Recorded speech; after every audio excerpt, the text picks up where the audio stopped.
Hello, folks. We're the Lingenhoels with Keller Williams Shervinick. I'm Arden. And I'm Lisa. And hey, we're joined today with Nicole and Don Israel, better known, I know him as Scooter. Yeah. Everybody. Everybody does. So anyway, we're going to talk a little bit today about the funeral business. So anyway, we have some other things to kind of go over, and Second Friday is one of them. Second Friday, it's the second month, and it's Second Friday coming up in just a couple of days. And we are praying for sunshine. Oh, yeah. I think we all are. We have a great band coming in, and Jim Dutter has gotten great bands in. And we have King's Highway coming in. It's a Tom Petty tribute band. And so they'll be performing down on the stage here. It's the Wakeham stage, isn't it? Help us out. Kemp Thorne stage. Oh my gosh. Pardon. I never screw up. I'm sorry. I just messed up a little bit there. But so what's your favorite song?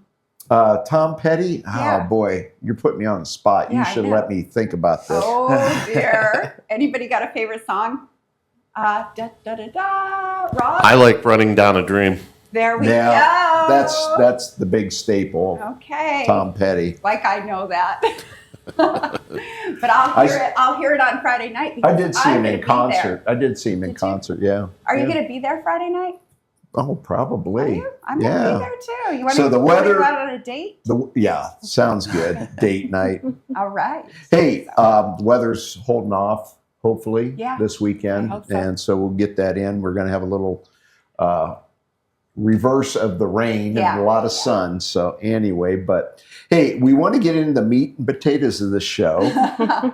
And so eat a lot of good food. You won't see these guys anytime soon. So that is for sure. Welcome, Nicole. Thank you. We want you to tell a little bit about yourself and what you're doing. What are you, third generation, fourth generation? Third generation. Third generation. Wow. Yes. Wow. Oh. That's Technically awesome. fourth, but we skipped a generation. Yeah, we did. Oh, did you? So my great-grandfather was a funeral director in Alliance. He owned a funeral home in Alliance, Myers Funeral Home. And then my grandfather was not. Mm-hmm. Then my dad, then me, now Nicole. Oh, wow. That's cool. Yeah. Mm-hmm. So. That is so awesome. Thank you. I'm serving my apprenticeship. It's a 2-year apprenticeship to become a funeral director. And to do that, I had to graduate with a bachelor's degree. And I did that from an online school. Mm-hmm. And I got my bachelor's last May. And now I have a 2-year apprenticeship to serve, which I'm doing with my dad. And it'll be a year this July. And then at the end of it, I'll have to take some state testing to become a certified funeral director. Awesome. Licensed. Awesome. So, yeah, that I didn't know if you could take your apprenticeship at the funeral home you came from, but you're allowed to do that. Yes. Huh? Yes. Oh, that's cool. That's nice. Scooter. Yeah. Tell us a little. We haven't finished up with Nicole, though. Oh, well, yeah, I know. You just kind of skipped. I know. We got to go back to you. So what year did you graduate? 2024. From Louisville. Oh, high school, 2020. Okay. Yeah, I graduated college last year. Okay. So you've been out for a little bit. Yeah, a little while. And stuff. And, I guess this is kind of one of those, is there a lot of people getting into the business or not so much? I think it is growing. I know it was, I don't know, what would you say? Yeah, we just had our, every year the Ohio Funeral Directors has a convention, where we go down and to Columbus and all the vendors are there with all the new things, and that, you wonder what's new in the funeral, it's a lot of different, a lot of advertising type things. Mm-hmm. And, that's the big thing now, with social media like this, we're trying to keep us up, but we have a lot of continuing education that we have to do. Mm-hmm. And that's so, we were down, but there was a class down there of mortuary students, and there was probably 20 or 30, in this current class coming up for Ohio, just for Ohio. Yeah. But an interesting thing, when I went to mortuary school in Pittsburgh, I think there might have been 40 of us in our class and like 5 girls. Oh, really? wow. And now it has switched. Oh, It's about the opposite. It's Oh. about 25 girls to 10 or 15 guys. So Oh, a lot really? of Oh, that's ladies cool. are going into the profession yeah. as opposed to men. I not really sure why, but it just seems to be a trend. So she's fitting That's right in. interesting. Yeah. Well, So, good. That's awesome. Yeah. Well, Scooter's from Louisville. Yeah, but we Born want to and know raised. how you got this name Scooter. Yeah. Yeah, Well, I got to know. Yeah, so that was a nickname I received as a baby. As a baby. So yeah, my grandfather started calling me that. I never crawled. I just kind of scooted on my on my elbows and stuff. So he started calling me that. Well, I'm the Love third. I'm Don Israel the third. So Okay. I think and my grandfather was working for my dad at the funeral home, and so it just got a little confusing. People would call and want to say, I need to talk to Don. And they'd be like, well, which one? Which one? So I think the Scooter became a little easier because Yeah. they used to say, would you want to talk to Scooter's dad or Scooter's grandpa? Or tried to figure out, who we're talking about. So it's just stuck. I often tell people that even through all my school years in Louisville, I rarely had a teacher call me Don. Really? Yeah. Wow. Every teacher called me Scooter. Yeah. So it's just one of those things, Well, give us a little background. You went to Louisville. What year did you graduate? I graduated in 1986 from Louisville High School. That was a great year. Yeah. Is that your grad? Yeah. So, played sports at Louisville, and my favorite was football. And then I went on to Mount Union College, finished my degree at Mount Union, and played football while I was there. Played under Larry Karras, the legendary football coach. And then from there, I went on to the Pittsburgh Institute of Mortuary Science. And that was, there's 2 degrees in our business. One is a funeral director's license, and one is an embalmer's license. So I chose to get both. And then so you have to go to the school to get the embalmer's license and the funeral director's license. Nicole is serving their 2-year apprenticeship to become a funeral director.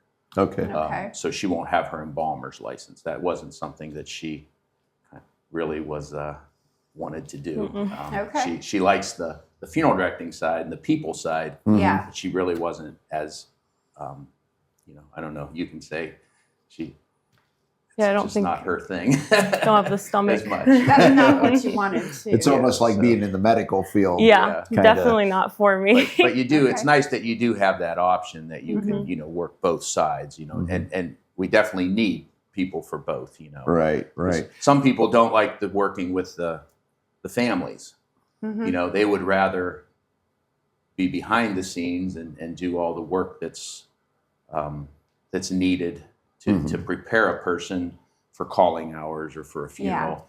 And because sometimes the challenging part can be dealing with the families and the grieving and and Absolutely. sometimes that can be a little uncomfortable, and that's not for everybody. Right. Absolutely. So it's sometimes you need a balance of people that are comfortable in both sides of the business. Thus, more ladies in the business. I think that would Maybe, make sense. Yeah. Yeah. I think I'm so. sure you're really good at talking to families and. Well, thank you. I hope so. Yeah. Now, what's the length of the degrees? So you have both of them. Yeah. How long did you have to go for each one? Well, so first of all, you need a bachelor's degree. Okay. To get into the School. the second phase. Oh, okay. So Nicole needed her bachelor's degree before she could apply to the state. And saying, what was the bachelor's degree in?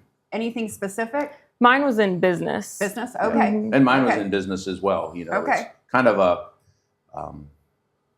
it's just nice because you do have to run your business Yeah. too. Okay. Yeah. And then when you get to mortuary school, like I did, they teach you the other stuff. We had a lot of psychology classes to help Okay. us deal with the people and the grieving, and and then a lot of chemistry and science and different things. And so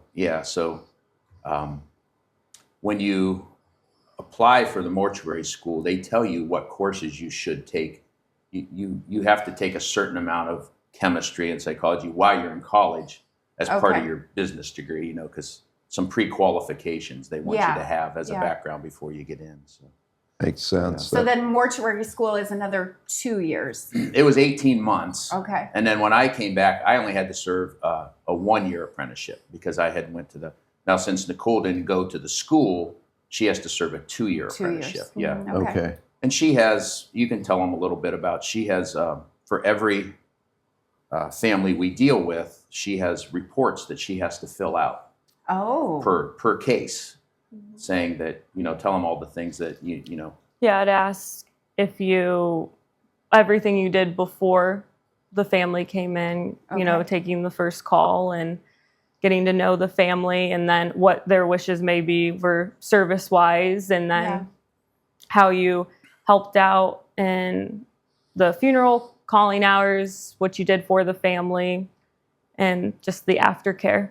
Yeah. Fill out all those reports for each family, and then I submit them to the state board, funeral directors, and then because at I had a 6-month interview I had to go to Columbus for, and then I'll have an 18-month interview, and you kind of go over those, and they just touch base and make sure you're on track for your license and test and all that stuff. So at the end, there's a big test that you have to take. Yes, I'll have to take a test over all the laws. Okay. And then the state test to be a funeral director. And then once you're certified, you've passed the test, you'll have continuing education? Yes. Then I'll just have to keep my license up, just like my dad. Yeah. We have 24 hours required every 2 years of continuing ed. So the association presents opportunities like the convention, and different times we can go and listen to different speakers and pick up some hours for that. So Good. Wow, that's interesting. Yeah. Well, why don't we take a break, and then we're going to come back and we'll get a little bit into the business end of it. Yeah. Okay. Yeah, this is All right, we'll see you soon.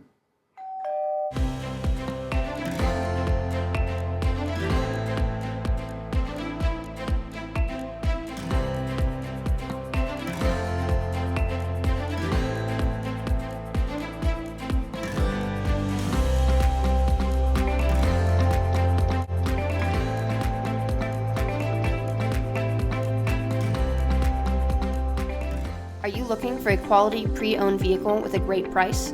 Then check out Ted's Auto Sales. Ted's has a great selection of vehicles and will find you the right one that fits your needs. Ted's was founded on trust, integrity, and respect, and has been serving in the Louisville, Ohio and Nimishillen Township area for over 65 years. So call Ted's today at 330-875-9401. Ted's Auto Sales, Louisville's premium pre-owned dealer. Did you know that when you invest in your smile, you're investing back into your Stark County community? Welcome to Thomas Dental. My name's Tanya. I'm Dr. Mike's practice manager. Every day, we're investing back into our community. Here are just a few of our community efforts. Here at Thomas Dental, our mission is bringing smiles back to our community, one smile at a time.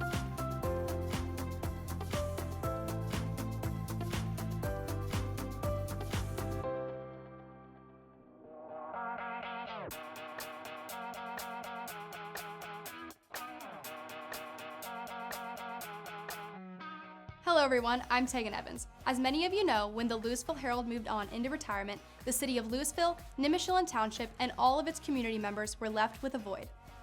The community lost its ability to hear about local events, news, information, sports, and community projects. We lost the ability to come together for Louisville's betterment. Well, we have a solution for you, Spotlight Media Network. Spotlight Media Network is a place anyone can go, whether it be social media, YouTube, or our website, that will display information in different formats to show the best Louisville has to offer. One last thing, if you have something newsworthy or something you would like the community of Louisville to hear about, send us an email at spotlightlouisville1@gmail.com. So if you want to see what is happening in Louisville or the best Louisville has to offer, check out Spotlight Media Network, where we know Louisville is #1.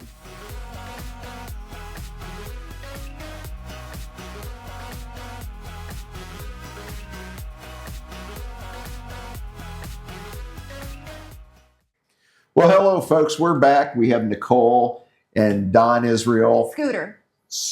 Yeah, Scooter. Yeah. Anyway, just trying to be formal. But anyway, we're going to talk to them a little bit about the history of the funeral home and how it came about.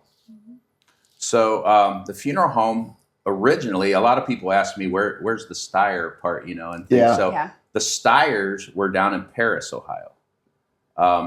That was Homer Stier had a funeral home down there, and then his son Howard moved up to Louisville in the 40s and wanted to open a funeral home. So he opened a funeral home where Valentine Photography is right now. Oh, really? Yeah. So so he had his funeral home there, and originally it was called Stier and Dwyer. But then the Dwyer got dropped. He left, went to the service, and never came back, and then it became Stier. And kind of an interesting story is how they ended up in the building we're in now, which was the Bono home. Okay. L.C. Bono. They owned Bono Steel in Canton. So the daughter, Julia Bono, was living there by herself. Her parents had passed, and she was living in this house by herself, and it was just too big for her. And the Stiers were down where Valentine was, and they had the funeral business, they had kids, and they needed a bigger place. Yeah. So they traded. She moved down to that house, they moved up to that house. Neat. I'm sure there was probably some money involved because little bigger. So the Stiers ended up in the building we're in now in about 1948. Mm-hmm. And they added on the big chapel that we have. Okay. That's the only real addition that's been put on the house, is that chapel area. Right. That we have. And then they owned the funeral home for 18 years. And we are now going on my dad bought it 58 years ago. So we've been in there for 58 years. And so, so that's, a little history of the funeral home. You kept the Stier name. Well, and people often say, why'd you keep the Stier name? My dad, he was from Alliance. Yeah. He didn't really know much about Louisville or many of the people. So it took him a while. He said, I didn't want to come in and just change it, just boom. I wanted to keep some familiarity. Yeah. So he kept the Stier, always thinking that he would drop that name eventually. But he jokes. He says, I thought about dropping it, and then I saw how expensive a new sign was. So I thought, well, that's just fine the way it is. So, but over the years, we've just never dropped it.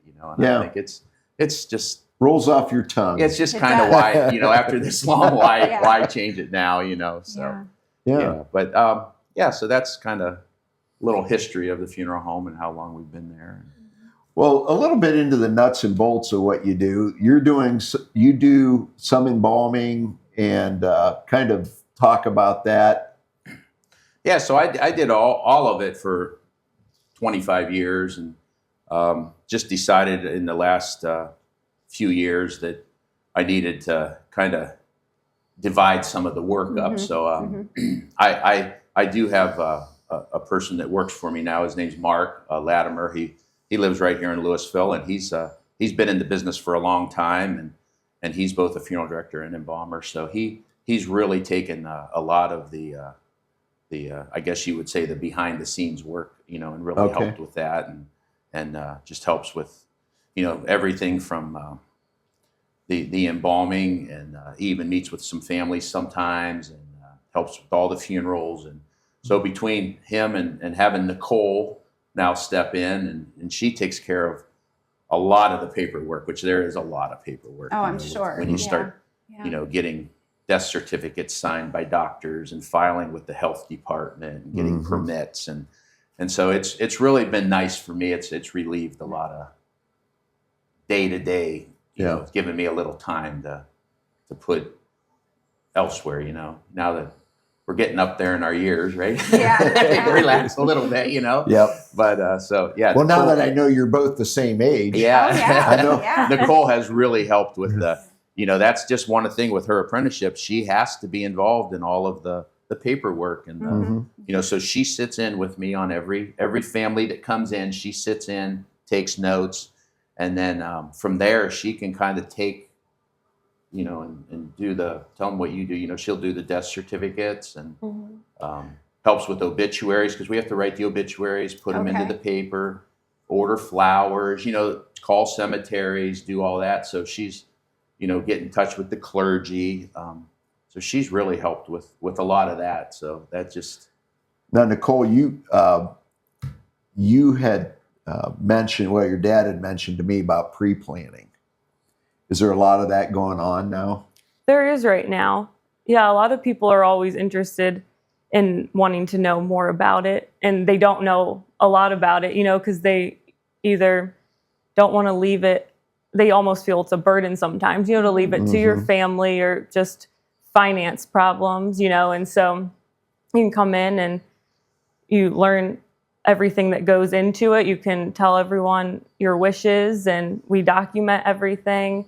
And so then, say when you do pass, the family comes in and they feel very relieved to know that mom or dad or, because sometimes they don't know what mom or dad might have wanted. It was something they never talked about. And so they don't want to mess up, but it's nice to know that they came in and they talked about everything they wanted, and then we can just follow through with the plan. So it's just as simple as making a phone call, scheduling something with you. Come in, set up a meeting. Yeah, we like to, it's just something that's become very, I think it's become something that it's almost part of, like, if you're doing some estate planning, it's just something that you need to get a will, get all your things, but your funeral arrangements, because like Nicole mentioned, a lot of times when, the kids come in and their parents have died, somebody's died, they don't always know, I'm not real sure what mom wanted, or, but if we can say, well, we do, we've got it all here, and even down to, they picked out their casket, they picked out what cemetery, and people just are like, oh, wow, that is so great. Even with obituary, a lot of times you don't know about your parents in their early years. What do they want in their obituary? So we go over all that with them, and it just makes the whole process a little easier, because you're grieving and you've got enough going on that maybe if some of those details are already taken care of and thought out, it just takes one thing off your plate, Now, do you guys work with the cemeteries at all, or do you just send them that way, or do you? No, we usually try to help out, especially with the Louisville cemetery. Some of the Canton cemeteries we don't get as involved in. They're owned by a lot of times bigger companies and different things. But the little cemeteries around Louisville and that, we try to help and do as much as we can to help that process go. And another thing is the financial part of, because we offer prepayment, so you can prepay your funeral. And a lot of people don't understand, how that works. But what we do is we set up a prepaid funeral account in that person's name. And so the money does not actually sit with us.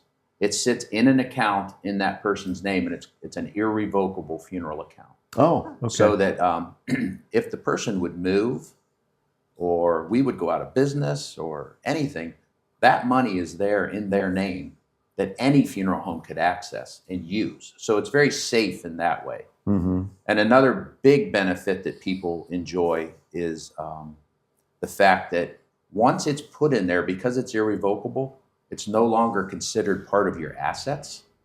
So if somebody gets into a nursing home and they've depleted their funds and they have to go on Medicaid, Medicaid does not come after that money. That money's set aside for your funeral and can't be touched by a nursing home, a hospital, anything. So that's good information. That's a big benefit that people, and sometimes people don't realize that, and they wait too late and their funds get depleted. But a lot of times if you set that up in advance, it's a big help too. Because when the family comes in and you tell them everything's pre-planned and prepaid, then that really is a, kind of a gift to to your kids, that you've taken that time to really, and the family, even though this is done, they can still tweak. They can say, well, maybe we'll do this and this, to suit their needs, because we want to make sure it suits the family's needs also, Right. Yeah. And we always make people aware of that when they're making their arrangements. Now, a lot of the traditional the burial thing. You've gotten a little bit away from that. A little seems bit, like. but not too much. We Okay. still, yeah. Even now, people do. Many people do choose cremation, Mm-hmm. and but along with that, they would still like to have the opportunity to have the calling hours, Mm-hmm. and so the family can come in and see them. So we still do the embalming, and we put the person in a casket, which is a rental casket. You don't buy it, and so you can still do a very traditional calling hours and funeral with the person present. Everybody gets to say their goodbyes Mm-hmm. and be there to see their relative, or what it would be, a grandmother, grandfather, Yeah. parent, and say their goodbyes. But yet you can still carry through then with the cremation, Mhm. after that. So it's a way to kind of keep everybody happy, and kind of meet everybody's needs. And there's a crematory in Louisville, or No, where there's do you? the crematory is in Canton. In Canton? Okay. Over in the off of 30th, it's in the industrial park that pretty much every funeral home in this area uses. Oh, Yeah. okay. Yeah, it's Okay. a very, very good, very well run facility. And the guy that started it was a funeral director years and years ago. But, Yeah. yeah. Oh, good, So- good. When they want to pre-plan their funeral, they just give you a call, and then you'll set up an appointment. And who do you just like to have that person come in, or do you invite the whole family come in, or what do you usually? Yeah, we try to. I mean, if we can involve, if the kids or the spouse, if anybody wants to come in, it's always nice because then everybody is kind of on the same page, Mhm. So when eventually that time comes, everybody knows that, hey, we went in and pre-planned this, prepaid, we know what's going on, but they don't have to. A lot of times I have people come in and they'll say, my kids don't want to come in and do this right now. They're glad I'm doing it, but Yeah. they don't want to, Yeah. because nobody really wants to kind of face that and admit it. But I will say just about 100% of the time when we're done with the process and everything's done and we say, okay, your account's set up, the money's in at this, I have almost every time I get a call, or if I see them at the grocery store or anywhere, they'll say, you know what? I was so relieved to get that done. It just makes me feel so good to know that everything's done. Mm-hmm. My kids don't have to worry Yeah. about it. It's just kind of, and at first I thought, well, I didn't realize, but now I've kind of, I realized that it's something that really, it weighs on people's minds, and they don't always want to deal with it, but it's something you kind of need. It's like going to the dentist. You don't want to go to the dentist, but you Yeah. need to. Yeah. And sometimes you feel better after Yeah. you. Yeah. So It's just like you said, it's part of estate planning. It's Yeah. like you're preparing your will, you're doing your trust. It's part of life. yeah. So Yeah, don't leave the burden on other people to Yeah. handle it. It's Yeah. really. Yeah, well, you've recently Yeah, went through that. I know we worked. we've with you had a little couple bit. Yeah, here and recently you that- see when there's no plans made, how hard it can be. Yeah. Yeah. On the people left to deal with that. So Mhm. it is. Yep. Yeah. Yep. Yeah. I recall I was at a calling hours, and they had the guy's Harley in the Oh yeah. sitting there. Have you had any unusual we've had requests? We've had lots of things, yeah. And every time it starts with people will be like, well, you're probably going to think this is really strange or weird. And I think there is nothing you can tell me or say that we haven't, Yeah. A lot of times it's put a putter in with somebody Yeah. or a deck of cards or, we've had a bottle of booze. We've had, there's been a lot of things that people like to slip in under the blanket, and they'll say, yeah, that's fine, Now, when they get buried, could you put that stuff? Oh, with everything them? just stays It right just in there. stays right Oh, there? yeah, It's in the- yeah. in the Just- Oh, my casket. Yeah, it goodness. just stays in the casket. Okay. Yeah. Absolutely no problem with that at all. Yeah. So, yeah, but yeah, there's a lot of things that people ask and request, and they'll think that they're really, and I'll say, oh, that doesn't even reach the top 10. Don't worry. That's things mild. that we've been asked. Yeah. So, yeah. Well, I guess, and a lot of people look at it. I mean, you have the grieving, but you also have a celebration. I think there's two. You probably have dealt so much with two different ceremonies. That's something I have learned over the years that, and Nicole, you're gonna see this too, and maybe you already have, but people always ask me, how do you deal with this all the time? The grief. And I said, it's strange, but it's people come to us like, their relative has passed. They come to us and they're usually very upset. They're grieving. Maybe they haven't slept. Maybe they, and it's, at first I would tell my dad when I first started, I'd say, I don't think those people liked me, and he would be, no, just, you don't understand. They've got a lot going on. They just were up all night. They came in, they met with you. But the change that we see, so they come in for calling hours, and they're a little nervous. We take them in and say, here. And then people start coming. And then all of a sudden, at some point, you start hearing laughter. And by the time they leave, at the end of the funeral or the calling hours, or and maybe there's a luncheon, it's just they're totally different people. They'd say, boy, I learned so much tonight at calling hours about my dad. Guys that used to work with him or fish with him or golf with him come in and told these stories, and I didn't know my dad was so funny, or I didn't know he was this, and so it's such a healing process. That it's just amazing to see the change that, and like you said, if you could ask people, do you want to go through this? They'd say, oh, no, let's just avoid it altogether.